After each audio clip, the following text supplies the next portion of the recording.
NH 326 रे सड़क दुर्घटना यात्रीवाही बस और काठ बोझई ट्रक सह मुहांमुही एकाधिक आहत 4 गुरुतर। कोरापुट जिला लक्ष्मीपुर थाना डुमुरी पदर रास्तार दुर्घटना। MSSB बस रायगड़ू जयपुर अभिमुखे जाउथिबा समय अघटन। ट्रक भितरे गुरुतर अवस्था 2 जन ड्राइवर सह फसी जाइथिबा बेले घटनास्थल रे अग्निशम बाहिनी टीम पहुंची उद्धार कार्य जारी रहिथिबा देखिबाकू मिलिछि। এই ঘটনাটি সকাল সময় 8টাରୁ 8:30 সময় মধ্যে মুহামুহি হয়ে দুর্ঘটনা ঘটিথিবা জনা পড়িছি।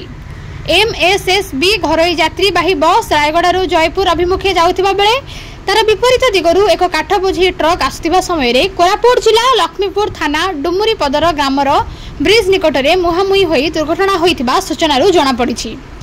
एही दुर्घटना रे आहत होइथिबा 22 जन यात्री को 108 एम्बुलेंस जोगे नै स्थानीय लक्ष्मीपुर गोष्ठी स्वास्थ्य केन्द्र रे प्राथमिक चिकित्सा निमंते भर्ती करा जाइछि।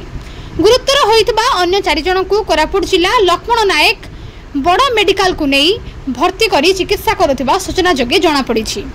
खबररू जना पड़िछि कि उक्त यात्रीवाही बस रे 70 जनरू ऊर्ध्व यात्री बस रे यात्रा करुथिबा बेले एही दुर्घटना होइथिबा जना पड़िछि। रायगड़रू संजय कुमार नागक रिपोर्ट प्रतिकार न्यूज।